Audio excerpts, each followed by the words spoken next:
a warm welcome. And we're both, Debbie and I are very excited to be presenting our first webinar along the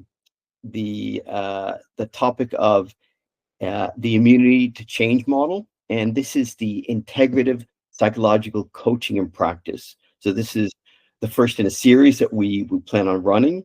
Let's get a sense of who we have on the call. I know a lot of us know each other, but it would be helpful for anyone that doesn't know everyone just to introduce yourself.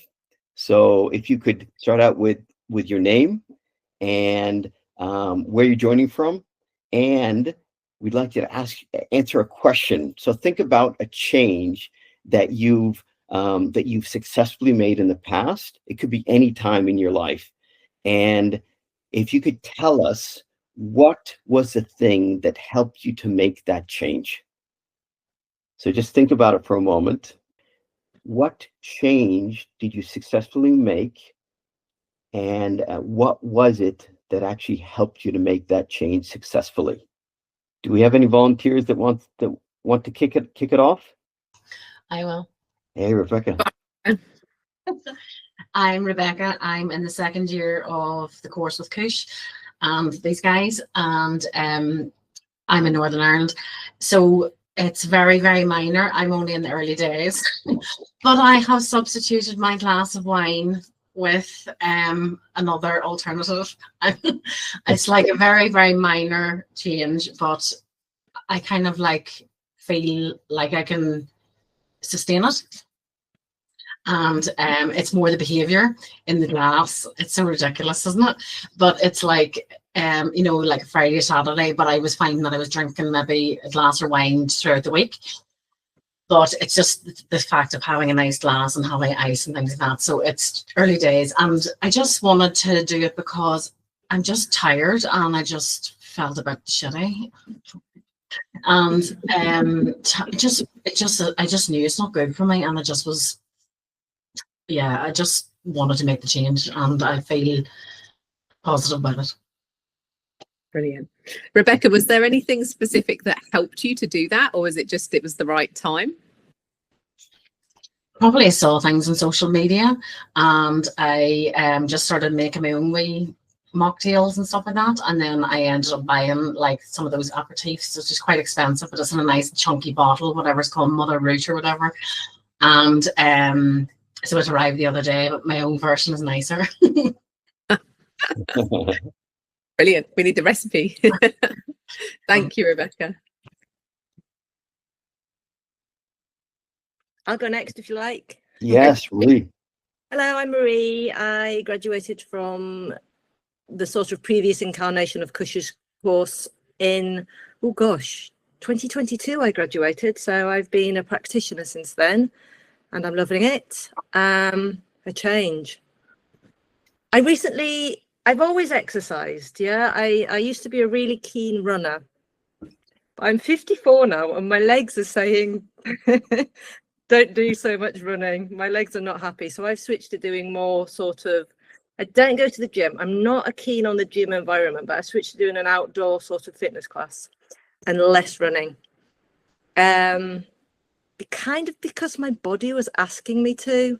I really felt I needed to keep up some form of exercise, but my legs just didn't want to do the running so much. And I feel really good, actually, with this. It's sort of weights-based with a little bit of cardio, but mostly sort of weights. And I really like it. So there you go. Fantastic. So I'd say it was a sort of necessity. My legs sort of saying, no, don't run so much. Yeah, brilliant. Yeah, like having no choice, but you've just got to do it. Yeah, got to do it. Brilliant. Thank you, Marie. That's right.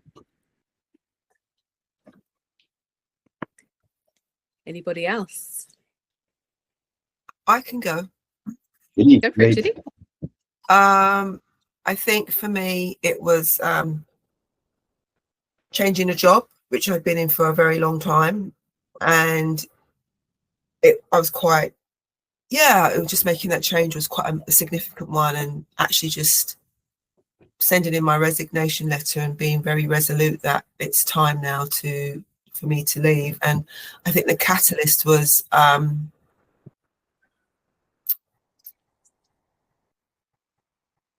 feeling really fed up with the status quo there, and feeling quite misaligned. And actually I've done this twice now in the space of maybe 7 years, just changed jobs, both on the same levels of just feeling very misaligned. And hence here I am now, you know, in this space and feeling very, very aligned. But yeah, I think it was feeling quite frustrated with what I was doing. And although I'm still in that line of work in many ways, doing this type of work, doing, you know, being a nutritionist and a coach and feeling like I'm in the realm of what I want to do, just makes my other job feel so much more lighter, because it's not my whole world. I'm actually doing something purposeful doing something that I want to do, because my job is actually very purposeful actually, but I'm doing something which I want to do, and so the frustration of doing my job is less. So yeah. If that makes sense. Yeah. It does. Chidi, was there a specific moment where you said, you know what, this is it, I need to make a change, and where you actually made that change? Yeah, and I can honestly say it was like that. It was like bam. It was sitting at the computer one day, and I think I'd probably mulled over it in my head, and then I was just sitting at the computer, and actually at that time it was COVID as well, and I just thought, I can't do this job. I can't do it. And then I rang up a mentor of mine at the time, and he just gave me the impetus to do it, and that was it. So basically, yeah, that was it. It was just, I had the mindset to do it, but I just needed someone else to shunt me over. And yeah, having somebody speak in my ear about what I wanted just clarified it, and there I was, just wrote my resignation letter. Amazing. Yeah. Thanks, Chidi, for sharing. Thank you. Hey, Hello. Carly. Hello, I'm Carly. I'm in year 2 also with Rebecca, and I'm in Chelmsford at the moment. I suppose for me, it was a change of outlook, or a change of worrying about what people thought of me. And that's probably why I joined the course, because I probably thought, oh, I can't do this, I'm not going to do it. What if I fail? Everyone's going to think I'm useless. And then I just thought, what if I don't? Life's too short to not kind of do something that interests you. So I ended up here. Wow. Yeah. So yeah, that was my In the heat of year 2. yeah. Yeah. And now I'm thinking, what have I done? You know. Fantastic. Amazing, Carly. Thank you. That's really helpful. We're going to get into some good stuff this evening, so I'm really excited. I just wanted to briefly introduce Human Wonder. A lot of you all know us, but really through the new school. But I wanted to take the opportunity to kind of explain what Human Wonder is all about. So we are an amazing community of practitioners.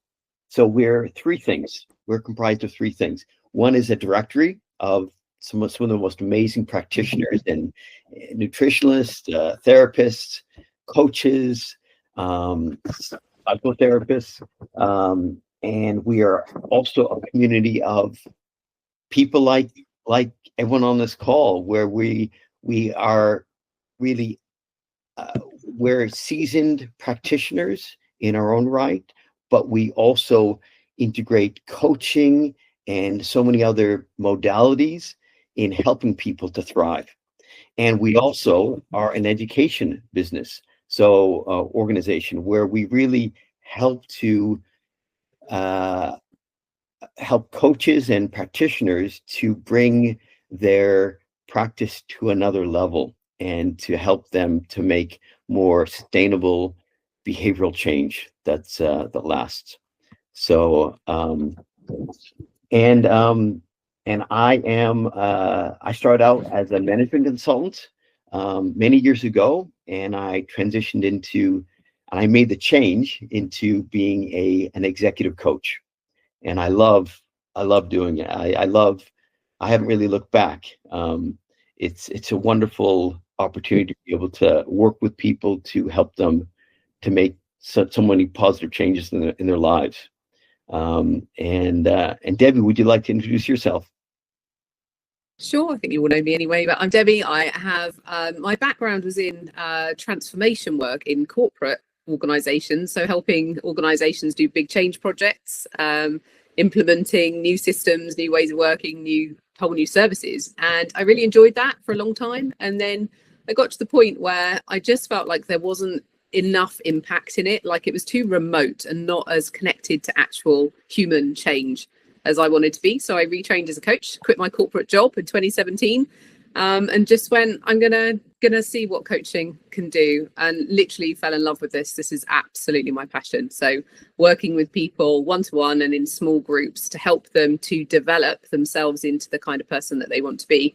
I'm a developmental coach, so my practice is really based around personal development and growth. So how you step into the next version of you so that that version of you is able to achieve all the things that you dream about. And quite often that means getting out of our own way, resolving the fears and the lack of confidence and the self-doubt that gets in the way of our pursuing the things that we want to for ourselves. So that's my world. Human Wonder's been going for a few years. We've tried a few different sort of iterations of what we're here to do. And it's still an evolution, but one of the things that carries us along the way is this group of amazing practitioners, therapists and coaches who work together to refer people so that they have the right support when they need it. That's kind of one of our primary drivers, is that as a coach, there's only so much I can do with someone before they need to go to somebody else. So whether it's a sleep coach or a wealth coach like Welshie is, or somebody who's keen on nutrition or interested in career change, there's somebody in our practitioner pool that is the right fit for any person, whoever comes to us. So just today, for example, I had a request for somebody who is looking for some support with nutrition for a young person with ADHD.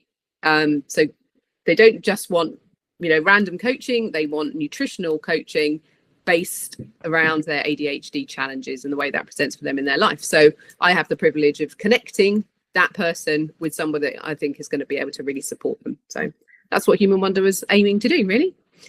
And so part of our educational piece is about sharing a little bit of the things that keep us on our toes as practitioners. So looking at the issues that we face, because I work as a supervisor as well. It's my joy to work mostly with coaches these days. So I don't do it nearly as much actual coaching as I used to do. I actually work mostly with coaches and do supervision, which is about supporting them to develop their practices and the quality of their coaching. Hence the reason we are talking about this topic today. Wonderful. And in the spirit of how everyone else has checked in, I want to just share a change that I've recently made. And Debbie, I'd like to invite you to do the same. I was very fearful of actually recording myself on video and uploading to YouTube, but I did it for the first time. This was a little while ago. And so I think it was more the kind of the fear that kept me from doing it, and thinking it was more difficult in my mind than actually doing it. So, it took me many hours, actually many takes, but I ended up doing it. And the end result was like not as bad as I thought it would be. So I'm proud to say. Debbie, do you have an example of a change you've made? Well, I can tell you a change I'm trying to make. So I've been seeking support from my amazing group of coaches around me to help me figure out how to find some exercise that is sustainable, because I quite like going to the gym, but the gym from where I live it's about a good half an hour, 40-minute trip there. So by the time I've got to the gym, it's quite a chunk of my day. And so I'm just not doing it. So I've been being supported by David and Welshie to come up with some other ways of finding physical activity. So I haven't actually resolved it yet. This is a change that I am trying to make, recognizing that I probably need to get off my backside. My mum over the last couple of weeks has been in hospital with sepsis. and she's been really quite poorly. And the doctor said to her that the only reason that she has actually survived was because she is so fit, and she's about to turn 80, and she still does 2 aerobics classes a week and a bit of strength training. And she's about to turn 80. And I'm like, oh my goodness, my mum is way fitter than me. And this is probably not great. So I'm like, okay, so it's time to do something about it. So that's that's where I'm at. Great. Well, now is a good time to get into the heart of this, the immunity to change model. So I'll hand it over to Debbie, and we can you all see my slides okay? Yep. Oh, before we begin, before we continue, just want to ask folks for permission to record this and to be able to use this this recording for marketing purposes. Is that okay? Also, just to know that note that we had about 14 people register, so the folks that did register, they'll also be receiving a recording, a copy of the recording, if that's okay. Yeah. So basically, if you're not happy, or you don't want to be on recording, just take yourself off camera, and you'll be hidden off our screen, so they won't see you. So thank you, Welshie. So why is it so hard for people to change? Now, one of the things when we were thinking about what are some of the issues that we see coaches face, there is this kind of sense of frustration that we try to change, try to do the thing, and yet somehow or another, the client in the moment seems like they are so enthusiastic about doing that thing. They sound committed, they sound motivated, and yet when we see them again a few weeks later, they just haven't actually made the change. So what is going on? Is it to do with information? Have they got enough information to make the change? Is it to do with that they don't know how to actually change the behavior? So is it that? Or is there something else going on that you can see is just creating this cognitive dissonance, this saying one thing and doing another? So bring to mind an occasion where you in your life or a client that you've worked with has struggled to make change. And just think about what was going on for them. What was the thing they said or that you said you wanted to do, but actually when push comes to shove, nothing has really changed, or the change has not been as significant as you'd hoped. What was it that actually got in the way of making the change? What was the thing that stopped you or slowed your progress down much more than you were thinking? I'm going to leave that kind of sitting with you as a question. Do you want to move on to the next slide for me, Welshie, please? Sure. So when we think about what's actually going on, we often do kind of beat ourselves up thinking like, oh, it's because I'm weak. It's because I haven't got the willpower. It's because I just hadn't really properly prepared for it. It's probably not that you lack the willpower to make the change or the client lacks willpower. It's actually that there is something underlying, a different kind of layer, almost like a foundational layer of protection that kicks in that doesn't want us to make the change, because making the change on some level is threatening for the way that we want to be. So it's like having an inner immune system. It kicks in response to a perception of a psychological risk. It thinks that you are going to be made unsafe by making the change. And so, of course, our incredibly clever bodies and minds will do everything in their power to try and keep us doing the same things we've always done, because it perceives that it is safer to keep doing that. So you are safe, but you're also stuck with the behavior that is not what you wanted. So you might say you want to change your patterns of behavior so that you are not so busy and you want to have more rest. But actually, ultimately, maybe resting is something that your body mind recognizes as being bad for you. Perhaps being a doer has been what has made you successful. So if you start resting, clearly that underlying psychological pattern is going to go, nah, that is not what we need. That is not a helpful thing for us. Or say, for example, you say you want to change, like Rebecca, if we could use your example about having a glass of wine. You say you want to change the glass of wine, but actually, is there something in having a glass of wine that is actually serving you? That is, you might know that it's not a healthy thing to do, but it could be that there is something else that is a payoff that means that you still want to do it on some level. So the reason that the behavior doesn't change is basically because there is a competing commitment. So you've got a force for change, but it is fighting hard against a force to keep you the same.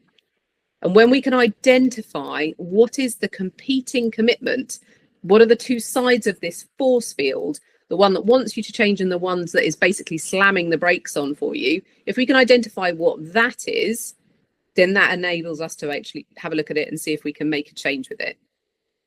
So we've got a model to share with you. And this is a way of working it through. So this comes from Kegan and Lahey. This is a great book called Immunity to Change. We'll put links and things out for you later on so you can see them. But the book is called Immunity to Change, 2009. And the idea of this model is it helps us to just break down what it is that is actually going on for us when we want to make a change. So I want you to think of something now that you would like to change, or you can bring to mind a client if that's easier for you. And we're going to work across from left to right across this table, and we're going to identify what might actually be going on. Okay. So the first step, working from left to right, is to identify what actually is the improvement goal. So what is the change that you would like to see happen? Okay, so we're not going to share these things at the moment. We'll just go through the model together. But in your own mind, just bring to your imagination what is the goal that you would like to make a change with. So using my example, I would like to find a way of embedding a sustainable form of exercise into my life. So it doesn't feel like I have to do something massively extra. I want to be able to find something that's sustainable for me. So that's my improvement goal, sustainable exercise. Okay. So everybody written something down or noted in their minds what the goal is, yeah? Then the next step is, what are the behaviors that are working against you? So in my example, the behaviors that are working against me are that one of my behaviors that isn't helpful is that I don't prioritize exercise, right? So I do prioritize working. I do prioritize seeing my clients. I do prioritize connecting with my friends. I do prioritize going for lunch with my husband. Okay, so these are things that are important to me. And these are the things that take up my time. Or I actually also probably prioritize sitting and reading a book or learning something. Got a bit of an OCD problem with learning stuff, I think. So my improvement goal is to find sustainable exercise.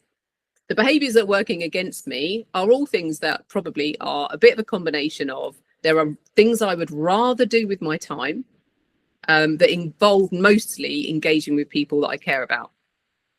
So it's quite a significant thing, isn't it? That is actually the behavior that is working against me, because you can see why I would want to spend my time doing that rather than going to the gym.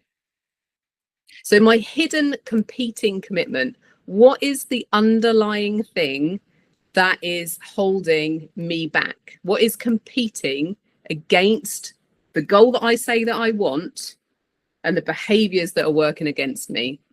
So my competing commitment in my example, and yours will be different, but my hidden competing commitment is it's about what I prioritize my time with, and my priority is how I spend it with the people that I care about. So I prioritize people over my physical health. So that's my hidden competing commitment.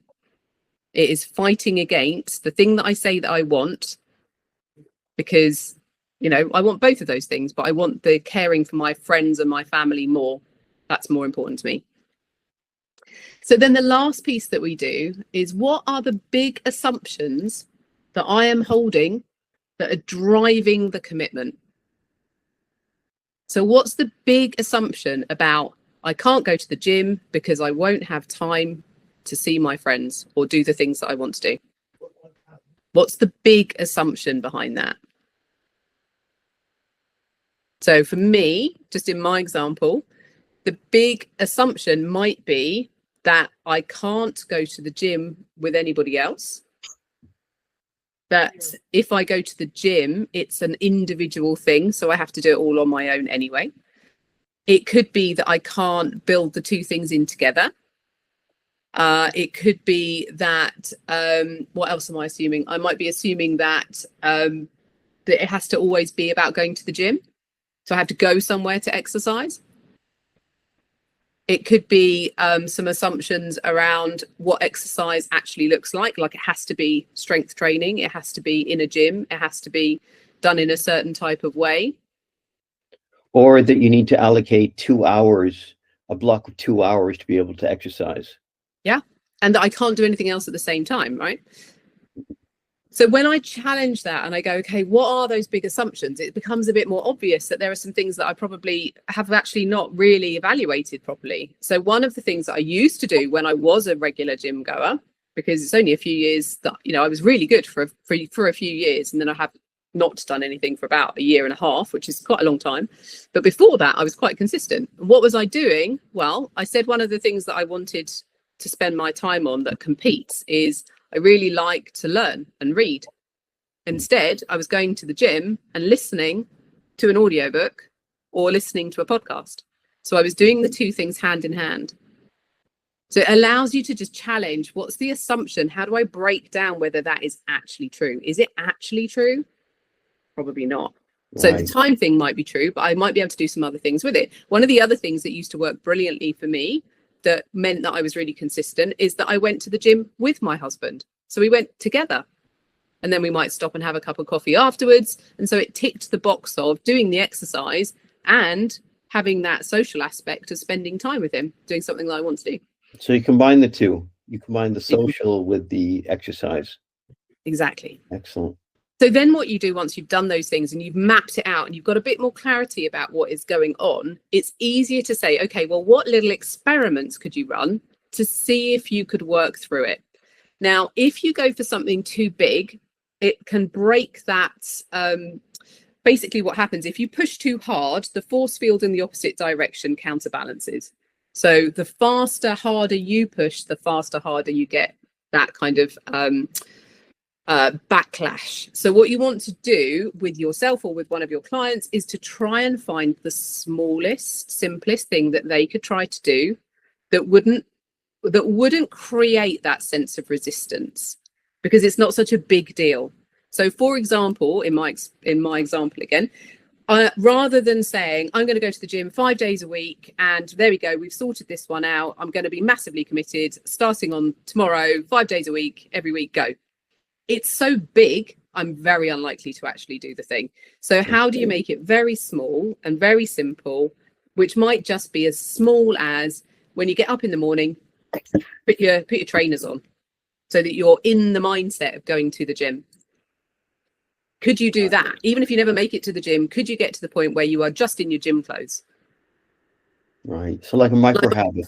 That. Yeah, micro habits, exactly. So what's the smallest experiment you could run with the client? And what you're trying to do is find safe ways to break this kind of pendulum swing from full on absolutely everything to absolutely everything holding you back and keeping you steady. Because remember what I said about safety. If you think about it as though your body and your mind is feeling unsafe because of the change you're trying to make, you need to be able to convince it by lots of nervous system regulation and trying these small things that it is still safe regardless of doing the new thing. So let me pause there for a second. What's coming up for you? How does that land? What questions do you have? What's happening for you? Anybody want to share? You don't have to share, but if anyone's got anything to offer, that would be a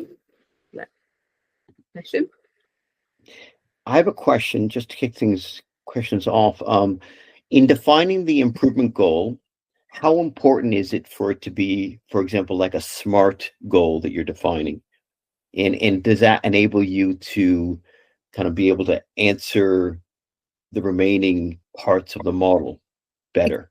It can be. I think it depends. It's always good if we're working with a client to try and help them get fairly specific about what it is that they actually want and the goal. But quite often when we start the conversation with someone, they're not very specific at all. It's more of the broadest sense of the goal. So you've got to start with what's in front of you. Like my goal about being doing some sustainable exercise, I haven't been particularly specific about why I want to do that. Or what that might look like. Is it cardio? Is it, aerobics class? Is it dancing? Is it strength training? Is it Pilates? I haven't been specific, but we've still managed to work through a little bit about what's going on. So it can be helpful to get into SMART goals, but that's not necessarily the right way. It depends on what it is that's being presented, I guess. Right. What else have we got? Other questions or other thoughts, reflections? I struggled with filling in the hidden competing commitment column, if I'm honest. Yeah. And I think it's because I formed the improvement goal wrong. Okay. Possibly. So I need to think about that a little bit more.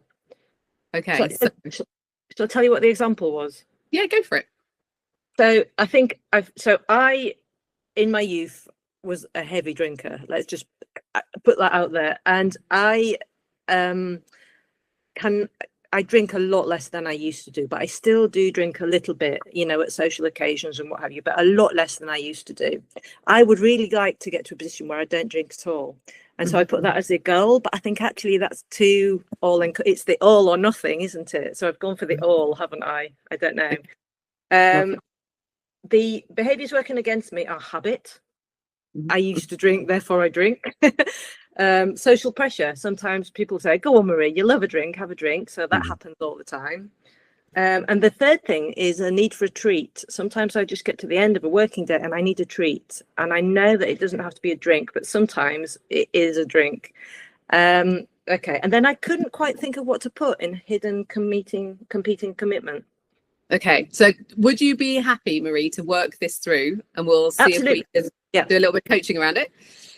So the hidden competing commitment would be you're getting some value out of something else. So when you are, let's say you're just doing the same habit that you've always done, what would be the upside, the more positive version of why you do that habit? What is that habit giving you? I feel like I'm getting a treat. I feel like I've got something that I deserve because I've worked really hard all day.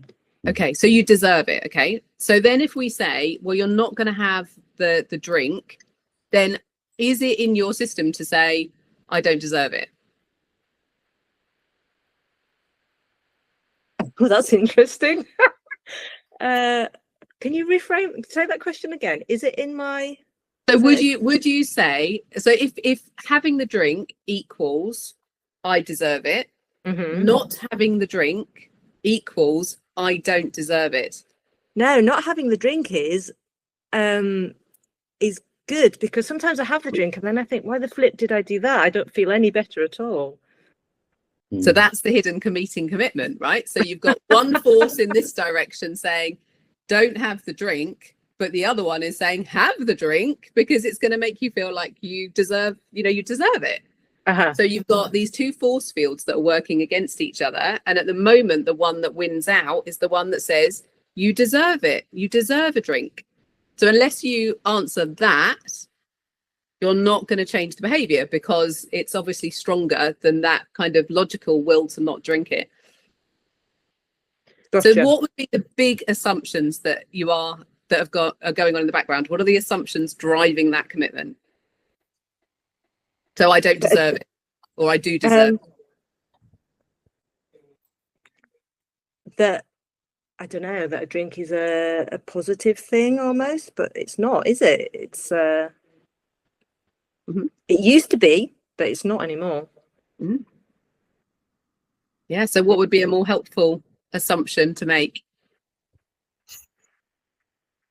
That I'm actually treating myself better if I don't. Yeah. I am, and about 90% of the time that works. It's just 10% of the time I fall back on habit. So I have made a huge amount of change. It's just 10% of the time I don't make that change. Yeah. And are you able to identify when those specific times when you run the old habit kick back in again? When I'm really, really, really flipping tired. Yeah. Yeah. So in this situation, we're still in this final column, right? When you are feeling tired, what alternatives would there be to make you feel the way that you feel after you've had a drink? Oh, I could go to bed with a book for half an hour. That would be fantastic. Yeah. So the small experiment, if we move on to that second question on the bottom, what would be the smallest experiment that you could do that would help you test whether you could do something other than have the drink when you're tired? Oh, I don't know. Maybe find a day when I'm a bit tired, but not super duper tired, and not have the drink then. Or go to a social occasion where there's a bit of social pressure to have a drink and not have the drink then. Is that small? Is that small enough, or is that quite Yeah, big? no, that's fine, because I've done that lots of times. I've done that lots of times. Yeah, I can. Yeah, that's fine. That's small enough. Yeah. Okay. And then what you'd do is you would run the experiment and you would see what actually happened. Were you able to get through the night without the social pressure, or do you kind of bow to it after so many people have asked you so many times and you go, oh, right then? And you would just literally map what is it that goes on in those moments when I give in or when I don't give in. Yeah. How are you feeling about that, Marie? How does that land with you? I mean, I think because I've made so much progress so far, it's just those occasions. So it sits well with me. I know I can do it. It's just those occasions when I fall down that I sort of, it's annoying. Yeah. And I sympathize. So it's kind of like, if you look at it as though you might have come across this phrase about strokes, positive strokes. If you imagine like something that you're doing that is unhelpful is giving you strokes, it's like psychologically giving you positive feelings of some sort. It's kind of like, so we do the thing even though it's not that helpful for us because it gives us strokes. So it's like, what would be an alternative way of having strokes that don't involve that behavior that I think is unhelpful for me? Because we just want, I mean, our systems are set up for pleasure, so it's a shortcut for a lot of us to do that. Yeah. Another element, Marie, which is interesting, is you said you were a heavy drinker when you were, I mean, like, I think a lot of people were in the 90s, so my youth was the 90s, and it was a drinking decade. It really was. So many people that my family's quite a big drinking family as well. There was never any discouragement in my family around drinking. But what's interesting is what made you really reduce your drinking. It sounds like you reduced it considerably. What was it that actually reduced it for you? Much like my legs saying don't run anymore, my body saying don't drink anymore, because I wasn't getting the pleasure from it anymore. So necessity, really. Yeah. Interesting. So that's the thing to keep an eye on, is as you try the experiments, is almost like what bubbles up. What are the things that are almost working in opposition from the thing that you want? What's that thing that is actually holding you back and stopping your progress? And it will be trying to stabilize your system so you always do what you've always done, because that's what we love psychologically. We know that it causes us huge cognitive demand when we try to do something new. So our brain chemistry is set up to try and encourage us to do the thing we've already done, because we've already got these kind of like neural pathways that are formed to do that thing. And that is why when we try to do something new, if we trigger that kind of like, oh, it's unsafe to do the new thing, it just pushes us back into the same old tracks that we've always been in.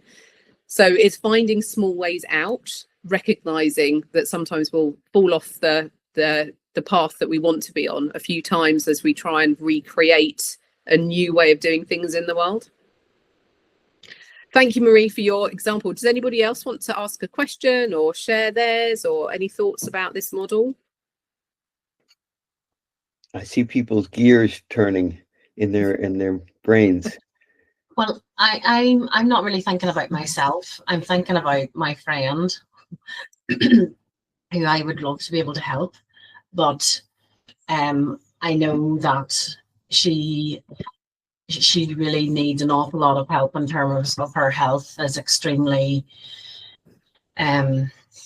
has a lot of health issues and very heavy, and I feel bad saying that, but she'll not be she'll say herself that she's very heavy, but I think because she's never done any sort of exercise ever, and she sort of has this mindset of, oh, I'm healthy eating now, instead of sort of like, this is normal eating, or you know what I mean? I think she has this mindset it has to be really complicated to be healthy, if you know what I mean. And her husband will 100% not be in any way supportive, because he's probably worse. I keep having this picture of her in my head, and I think it's going to be very, very challenging to help somebody like that. But as you say, to maybe break it into little small experiments, like something small that you can maybe implement. It's all in her head, if you know what I mean. But I think that the main thing for her probably will be fear, because she'll be, sounds awful, but I know the husband will be just like ready to say, oh sure, I knew you wouldn't do it, or I knew you wouldn't get there. Which has happened before, so it's very tough.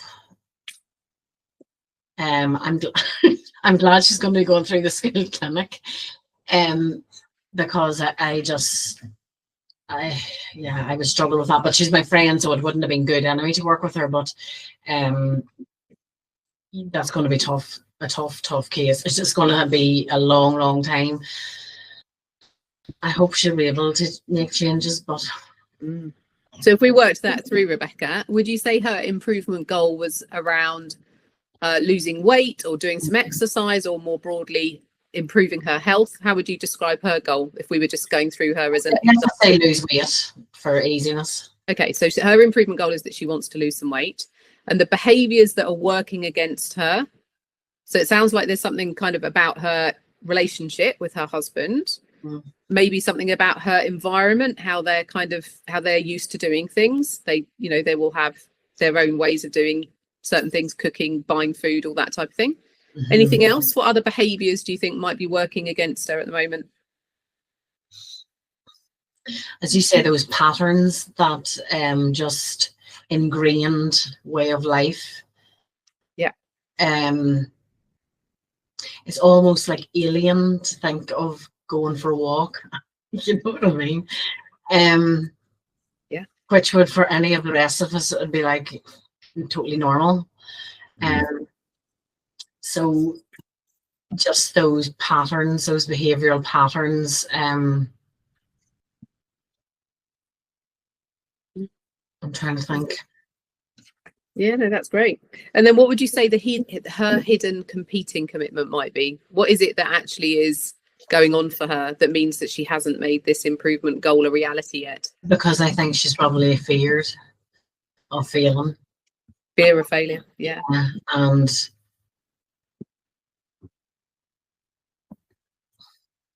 yeah. I feel sad. I feel sad for her. It just that whole I don't know. It's not right me saying that I don't believe in her, but it's just because I've never seen this type of behavior happen with her. I can't even imagine it myself. Do you know what I mean? So that's not a good start if I'm going to be a coach myself. Do you know what I mean? But it's interesting, right? So if she's got a fear of failure, there might be a few things going on. We would have to work with her to do that as part of the coaching relationship. But you'd be looking for things like, is it fear of upsetting the apple cart between her and her husband, like not wanting to change the way that they do things? There might be, like he might have his favorite food be something that she is no longer prepared to eat, for example, which means putting your priority above the other person's priority. That can be really difficult for people if you're not used to that. It could be a self-doubt thing. She'd actually, on a very kind of foundational level, she doesn't actually believe that she can make the change, or that she doesn't believe that she can make the whole of the change. She might be able to do a part of it, but not the whole. Yeah, I think as well as that, tastes and food and things like that. So it's going to be like a bit like a child, you know, whatever they're not used to, like eating broccoli and stuff like that. So that's going to be a complete, that's going to be against her as well.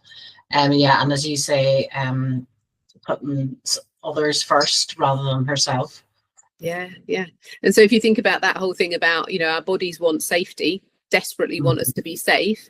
If trying new foods or having new cuisines is very threatening for us because it's something that is just, it's just not what we've been raised with, trying new things and liking them or maybe not liking them, that in itself can be a big deal. So that fear of trying something new and not liking it can be enough to stop somebody from doing it. So it could be multiple layers of things that are holding her steady, keeping the same patterns, even though they're not helpful for her on some level. Those other things are basically keeping her stuck, holding her firm in the way that things have always been. And her system is just going, it's all too risky. It's just way too risky. I'm not going to do anything different. I'll stay doing what I'm doing because I know it. So supporting somebody out of that space into something else, this is where those little experiments come in and go, okay, well, why don't you just try one new food this week and see how that feels? See if you like it or not. Or try 3 things and tell me which one you like the most. That kind of like tiny, but safe ways to keep your system calm and recognize that it is okay to try something new. The fear of failure thing is interesting because I think this is really common. We see this a lot with clients, and it's that, what is it they're actually scared of? What is the fear? I'm scared of failing, but why? What could be the consequence of failing? Ultimately, what's going on for you? Kind of like core belief level. Yeah, it's maybe as well as not being able to visualize a different way of life. The fact, it's a bit like what you were saying, Marie, in terms of like, it's sort of flipping it around a bit in terms of I deserve the glass of wine or I deserve a treat. But in the other aspect is maybe she feels she doesn't deserve a better way. I think there's like really deep stuff. Sorry, closing the door there. So I think that there's an element of that. So yeah, there's lots and lots of layers there. I always think that if people are very heavy, I think it's almost like not what are they eating, but what's eating them with those clients, almost always. Yeah, the lack of sweetness in their life is not. I think Louise Hay said something about, the diabetes and the lack of sweetness in life. So it's a bit sort of, she's so kind to everybody else, but not kind to herself. So that starts to lean into what some of those big assumptions might be, that what happens for her in her life if she starts prioritizing herself over others. What would be the consequence? She might be putting everything at risk if she puts herself first. In her mind. She might have confidence to stand up for herself a bit more, Yeah. So it's scary, right? So doing that, standing up for yourself when you've never stood up for yourself before, or prioritizing yourself over your husband and children, or the risk of changing everything and it's still not working. I mean, can you imagine? That's a really big demotivator, isn't it? To try and change and for it not to actually have the right result. So why would you do it? You'd rather not do it, wouldn't you? Yeah. Competing commitments. So it's interesting, right? So the work you would do with her if she was your client would be to go, okay, what are those little tiny things that you would be prepared to do that don't feel like they're rocking the boat so much you're going to fall out of it? What are the smallest things that you could try that would help to build confidence and safety? So Rebecca, if you were having that conversation with her, what kind of little experiments do you think might actually help her?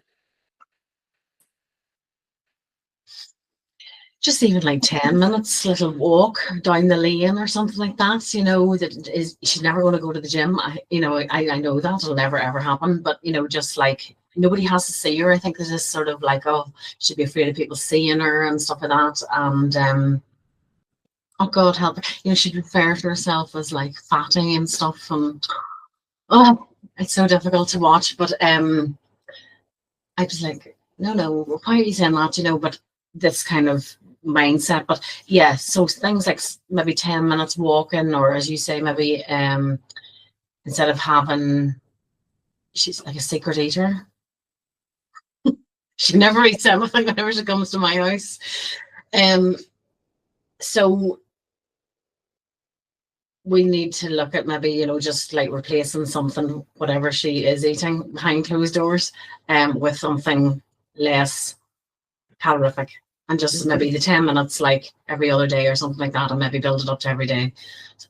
Something small that she's going to be able to do. Yeah, lovely. Yeah, it's those little nudges. And I think with that kind of situation, if you don't feel that they've got a great deal of confidence to make changes, I mean, one of the other things you could do, this isn't related to this model particularly, but is to see if there's anything else in her life she has ever successfully changed. Because what you can do when you find that, it's like borrowing breadth, right? So you borrow from an area in their life where something is going well and they have managed to make a change. Say, for example, they've given up smoking. And you say, okay, what was it that helped you in that situation that we could apply in this situation? And then you're using their own wisdom about what's worked for them in the past to apply to the new situation. Yeah, she's made a change recently with her job that she'd been in for like 20 something years. So that there, yeah, could be, like, as you say, something positive to use to get her, because she had the confidence eventually to do that, to make that change. Yeah. So yeah, so she can do hard things, right? So yeah, she can do it. It's just figuring out what's going to be the change here. Yeah, brilliant. Thank you, Rebecca. Anybody else? Anyone else got another example we can work through?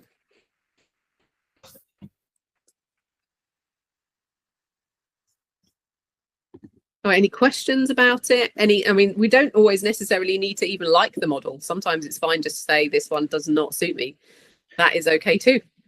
Something I found helpful in what you shared, Debbie, is that we typically think that we're lazy and that we're just not strong enough to make the change, and that but what's helpful is it's the psychology behind that we're up against, that our body is telling us, hey, I want to protect you, I want to keep you safe, and it's actually trying to do a good thing, but it's working against you and actually changing, right? And so it's like it's a more compassionate way to look at change, to say,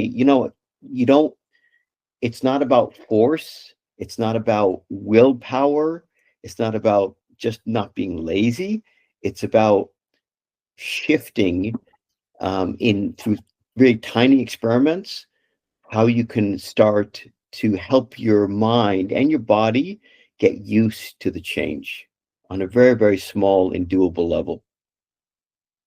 Yeah, exactly. Any other thoughts? Yeah, I think that's quite interesting. This kind of like, this kind of like forceful way is not going to work. As you say, it's even maybe similar with, like, this whole mindset of like fighting cancer, and that drives me mad, because it's like an imbalance, and it's about trying to come back into balance and being at sort of peace with yourself, and sort of take stock and being just a bit more gentle. Yeah, I know what you're saying. Well, she just that whole thing, even with my friend, it's like, it's sort of set up to be doomed if you're going to be like fighting this, and that kind of tension kind of feeling. Sorry. Yeah, no, spot on. And it's kind of like, I mean, fight energy can be helpful for some things, right? It can help you push through. If say you're a marathon runner, you need that grit and determination to get you through the bit. You can tell I've never run a marathon when I give this example, but you can tell people who say that they have run marathons, there's that point in the race where they have to dig deep and really fight to get going. Like, their bodies want to give up, their legs are done, they've had it, but something kicks in psychological that says you can do it, keep going. And so that fight energy can be really useful, but like a marathon, once the energy is gone, it's gone. you're zapped, it's disappeared. So it's kind of like you can push through and make a change, a bit like when sometimes people do give up smoking, to use that example. They can be absolutely determined, really dig their heels in and say, I am not smoking again. But actually, if they haven't resolved, so they can give up smoking, but if they haven't actually resolved it, then that energy drops off completely and they just replace that habit with another habit. Because actually what they're still doing is fighting the underlying thing that means I'm smoking because it's giving me something. I'm smoking because it gives me 5 minutes out of my office away from my co-workers who I hate. You know, that's what I mean about strokes. There's a positive thing about smoking that isn't necessarily about smoking. So you give up smoking and you might replace the habit with, 3 cookies instead. We often see that people who give up smoking will put weight on for that reason, because they've just replaced one thing with another. So that's the same thing, is like actually what's really going on behind the scenes. We can push through, and that can be a successful approach, but it's almost like it has a consequence. It's like when we swing the pendulum too far to one side, we can expect that it will swing really extremely to the other. So like you were saying about balance with cancer, it's that how do we actually get them to do the smallest movement but still move? Any other thoughts, questions, examples? I suppose for me, it's about there's no focus on the why in this, it seems. And, the purpose, the why, it's straight into your improvement goal, but there isn't any, and I'm just wondering why that is, because I would sometimes think about to connect with your why of you're doing that, but that is absent here. Yeah, I love that. It's a lovely observation, Chidi. Yeah, why is your improvement goal your goal? Why do you care about it? Yeah, lovely. Yeah. And that you're right, this model doesn't cover that. That's where it's coming from. So that's a nice addition. Yeah. What do you think about that, Chidi, is helpful when you're kind of trying to define your improvement goal and make the change? Why is identifying your why important? So I like this model. I do like this model to define, what is your improvement goal? What is it? But then, okay, you want to know what your improvement goal is, but like for Rebecca's friend, she wants to lose weight. Maria, has significantly, she wants to just cut out the minutiae of just drinking occasionally. Do you know what I mean? And and for me, I want to go to bed early, like 10 o'clock every night, bar a few occasions, but I love staying up late at night when the twilight hour, and the house is quiet, but I know that I should go to my bed at 10 o'clock and go to sleep, but the twilight hour, everyone's in bed and I can, but so I focused, what gets me to do that is my why. And then, but I also recognize sometimes that I need to, okay, Chidi, go to bed if you can get to bed at 10:15, or if you can get to bed at 10:30 instead of 11:45. Do you know what I mean? You're doing so bringing it down. But I think the why is very important for me to focus on, because it gives me that impetus to change. Love that. Yeah, really. So when you get to the twilight hours, what's the underlying good feeling about the twilight hours that means that you enjoy that piece? I just think it's time alone, on my own. Nobody, mom or Chidi or da-da-da-da-da. There is nobody, and it's just me and my cat, and it's just peaceful in the dim lights of the night on the setting. Yeah, so that's exactly why it's nice, right? It's no wonder you don't want to go to bed early. It sounds miserable. So when else could you do it, or how else could you service that need for alone time? Yeah, it's taking some time out in the day, taking half an hour out in the day, which I do sometimes.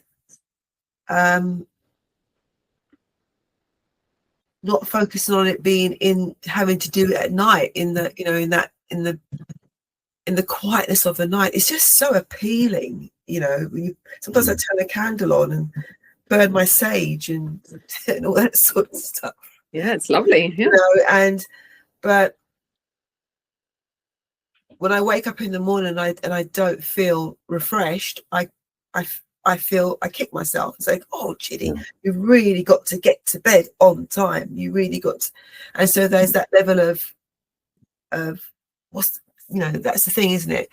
What's your hidden competing commitment? What's the, and that is what I was thinking about. What is my competing commitment that stops me from doing that? And it's just the quietness of the night. Maybe I can get up early in the morning before everybody else, but that would be super duper early if I did that, like 5 o'clock, 4 o'clock, or 4:30. So that's not going to work. But yeah, there are solutions to doing it. Yeah. And sometimes it might be that when you just look at it, you just go, actually, that time is really valuable for me, which means compromising on the improvement goal and saying, do you know what? On a Friday night, when I don't have to get up on a Saturday morning, example, 100%. I'm going to have my time and I'm going to really enjoy it. And I'm not going to feel guilty about it. I'm just going to indulge in me time. Yeah, 100%. Yeah, that's good. So the assumption that you're making is that you have to do it in a particular routine of the day. And maybe the challenge is, or the question, the curiosity is, would you need to do it in that time of the day? Could you adjust the routine to give you the feeling that you're looking for, the time alone or the headspace or whatever it is that you use that time for? Could you adjust the way that the working week works to allow you to do that? Maybe you just need to get up at 10 o'clock the next morning. Yeah, no, it's very true. Or I need to create a space when I say, don't everybody leave me alone for a moment. I'm going to have my alone time. Yeah. Yeah, different ways to look at it. Yeah. So what would be the smallest experiment you could run, Chidi? Something really safe.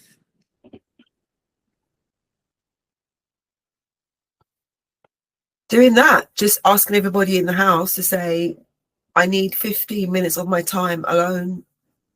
Please, can you just give me that space in my bedroom or in one of the living rooms? Do you know what I mean? Something like that. Just really asking for that time and space. Almost make it a little ritual. Yeah. Chidi's got her candle. She's not to be disturbed. Yeah, love it. I love it. So yeah, so then, if we were doing the coaching client thing, it would be how, try it, see how it goes, report back next time we see each other, and we'll see if it's working. If it's not, okay, that's interesting. What's not happened and what do you need to change? Could be, locking the door, could be going out, could be whatever. Yeah. So you kind of work through, how did the experiment work? Was it okay? Was it not okay? You get that awareness around it. Absolutely. Thank you. I think for me, it's just having that. I really enjoy that alone time in the blissfulness of the night. I think that's really what it is. It's this really special time, and so I need to ask for that time. I think that's really what it is, asking for that time. Yeah. So maybe that's the new goal, is how to create really good quality time on my own, as opposed to I want to go to bed earlier. Yeah. Thank you, Chidi. And also defining that why, right? Yeah. Kind of know the why. I know the why, actually. It's numerous whys to it, but it's actually, I think that's what it makes it hard, isn't it? It's actually the doing, knowing the why and the doing, and that's why you say it's not willpower. So having those incremental small goals is actually really important to be able to show that you can do it. Yeah, lovely. Fantastic. Anybody else, or any other reflections or insights from anything that we've talked about? We've got about 15 minutes left, so we can talk about how we might use it with our clients. Any particular clients that we might think might benefit from it, whatever you feel is right. Yeah, because that's a really important element of this model, is how do we translate it?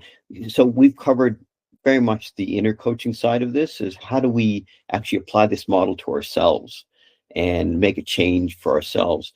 Now it's another skill, and it's an added element to be able to apply this model for our clients, right? How do we, as Rebecca did so well, she talked about her friend, right? How do you help someone else to make a change and to really identify what's important, what's an improvement goal for them, and what are the kind of extract all these elements of the model so that it's helpful for them in going through this process. Does someone, maybe another way to ask this is, does someone have a client that they're working with that they just want to present the example of how kind of we could work through this model with them?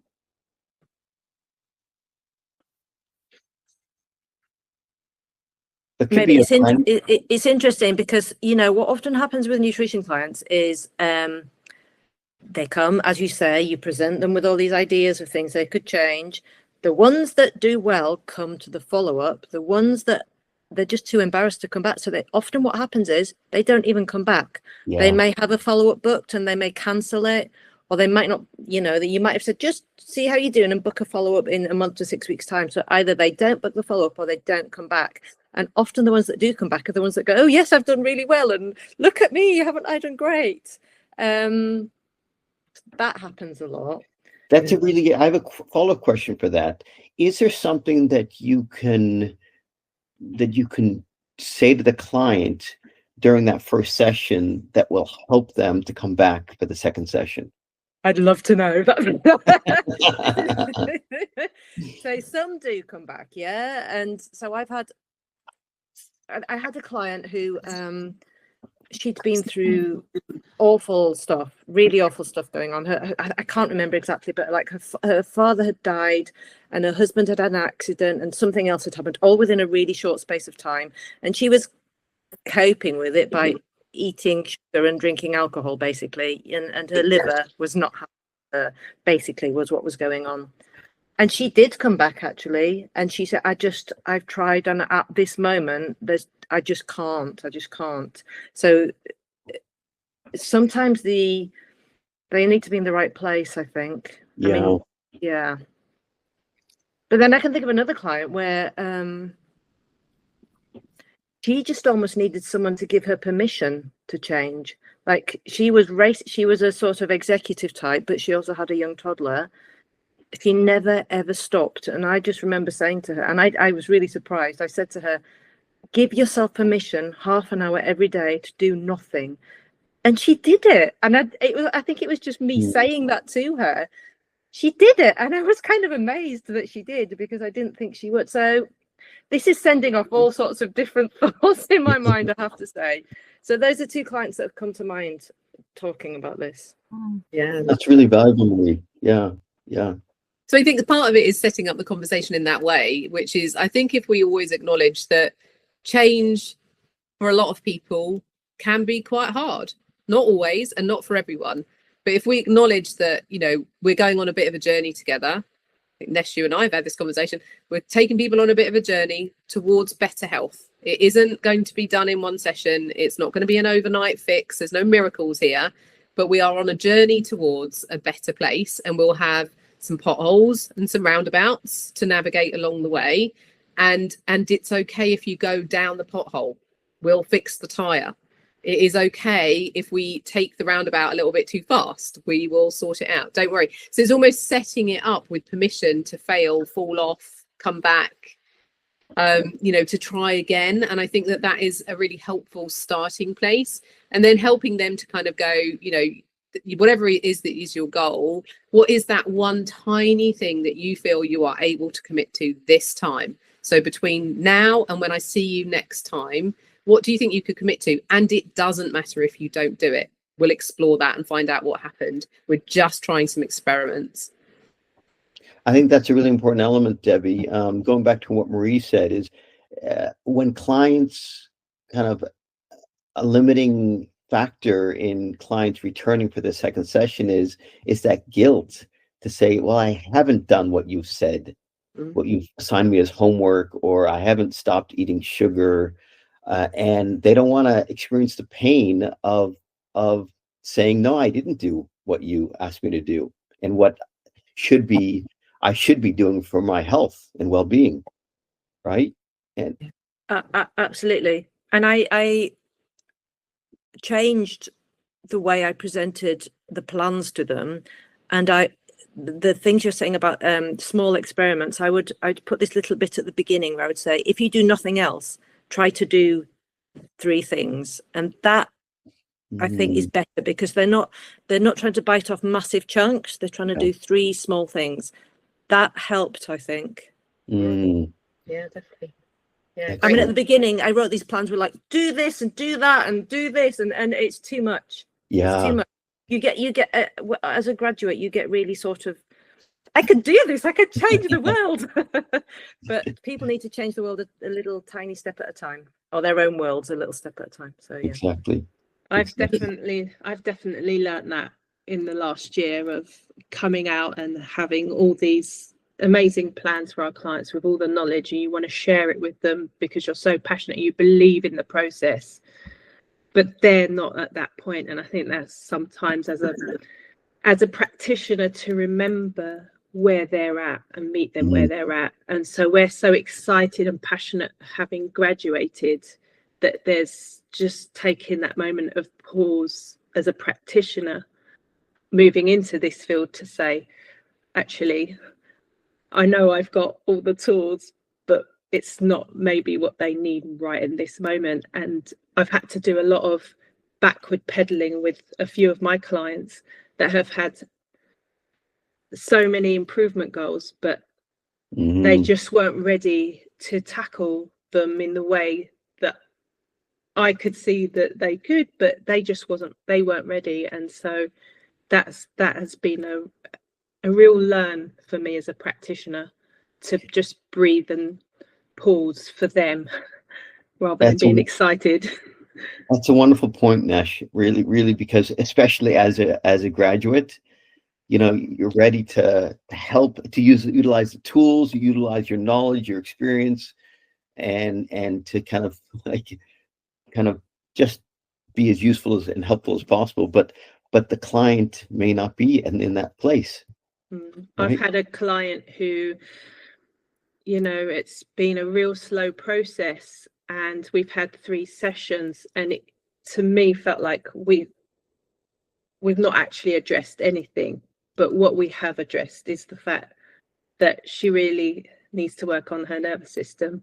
And until she's in a safe place, she's out of that fight or flight, she won't be able to implement the changes that are going to improve her health on a, you know, physical level, which is what she was seeing me for. But again, we come back to the mind-body connection. There's so much work there to be done. And it's the last plan I gave her was, I'm going to give you 2 options. It's either this or this. One thing, that's it, nothing else. And she was really thankful for that final report. And I felt like it was a turning point, because I've sort of she's been updating me with little books she's been reading, and that is progress. But it was just showing up for her every time and just really hearing where she was at. That was the key. Yeah, I mean, I think, and it sounds like if she was a bit overwhelmed, the 2 things you should always do if someone's facing overwhelm: simplify, prioritize. Yeah. Just really help go, okay, we're just going to ignore all of that other stuff this week. We'll come back to it. It's not going anywhere. But right now, let's just handle this one thing. She was quite a tricky client, because she kept emailing me with lists of questions, and she was going backwards and forwards to her doctors. It was like a panic. And so it was really hard to kind of make her feel heard and safe, but not overwhelmed. So I felt like it was really challenging. I found it really challenging. But yeah, hopefully this final simplified plan will give her that little window, because again, she was like, oh, I don't want to book my next appointment because I haven't done anything. And I was like, but you have, you don't realize what you've achieved yet. Yeah. That's another. So that's another really important thing to reflect on is acknowledging the change that they have made, because a lot of clients don't see it. They're in it, right? They're too close to it to know, but you kind of help them to see the bigger picture of what progress they've actually made. That's really good. Yeah. I was going to say that too. I think myself and Carly, obviously, we're in the depths of it all, and we've got the whole CVD webinars to go through and the coronary stuff, and it's a bit like, oh my gosh. But actually, whenever you do take stock in terms of what we have learnt, and even my husband says to me, but Rebecca, you've got to understand, you know a lot more than ordinary person now, if you know what I mean. And sometimes it's good to just like go, oh yeah, we have moved forward so well, and yeah, that's important, because I'm now thinking about that friend in terms of like the things that she has achieved, and this next goal is achievable, but it's just a different way of thinking about it, if you know what I mean. So look at the positives, I think, first as well, to sort of acknowledge that there's a good capability there. We are all capable. Mm. Yeah, really nice. Well, Steve, would you go on to the next slide for me, please? Sure. And here we go. Thank you. So just a few bits and pieces. We'll send you these slides so that you can have them anyway, and along with the recording. But when would we use it? So use it when your client knows what to do but isn't doing it, that they keep repeating the same pattern despite the guidance. So we've talked a bit about that kind of patterns just going over and over and again. Starts well, but then slips back quickly. So those people who start gung-ho and then it all goes a bit wrong. When they become overwhelmed when asked to change their habits. When they say they want the result, but they're not actually prepared to do the action. Whether that's to do something or to not do the action. And they seem to self-sabotage for no clear reason. You can use it early if you want to understand what's going on for them to help them set up for a change well. But you can use it later when they're getting stuck and their progress is stalled. You can also use this model when there are times of emotional resistance. So when you're kind of like going, so say, for example, somebody wants to make a change in the way they are cooking, but they're responsible for cooking for their whole family. You might sense that actually this is the emotional piece about having a difficult conversation with their husband or with their partner or with their children about how they eat together. So you might sense into, here's an emotional aspect that we might just need to slow down and work through together, get a bit more awareness around what is actually happening for the person, and then see if they can find these sort of small ways to make incremental change rather than do the big bang thing. Some clients will do big bang, but not very many. And then you can use it as well in review sessions. So just to kind of link with that conversation we were just having about, it's really helpful for people to acknowledge their progress and to have that, let's zoom out and look at where we started and where we are now. And just kind of get them to reflect on what they've learned about themselves, because that is that bit where they click, oh, I can do this. I can make a change. I can do this small thing. And if I can do this small thing, I can probably do the next small thing. And that is their feeling of empowerment. And that is very, very precious. So I think we will probably leave it there. If you just want to close the slides for me, Welshie. And what I would love for you to do is, we'll just do, because there's not loads of us on the call, let's just do one insight or thing that you're taking away from the conversation today. And then we'll close. So what's one insight or a reflection or some little nugget of something that's been helpful for you today? What are you taking away? I think for me, it's the hidden competing commitment, identifying that. Yeah, lovely. Yeah, helping them to identify what, yeah, lovely. Brilliant. Thank you, Chidi. I think for me, it's that small experiments thing. Like, don't try to wow my clients with my knowledge. find the little step that they can take that might make the big difference for them. Like, just little changes. Yeah. Don't overwhelm them. It's so tempting. Yeah. It's so tempting. Yeah, it really is. But yeah, thanks, Marie. Brilliant. Carly, do you want to go next? Yeah, I think it's quite nice to see that, or to remind myself to tell them the small changes that they have made, to show them how far they've come.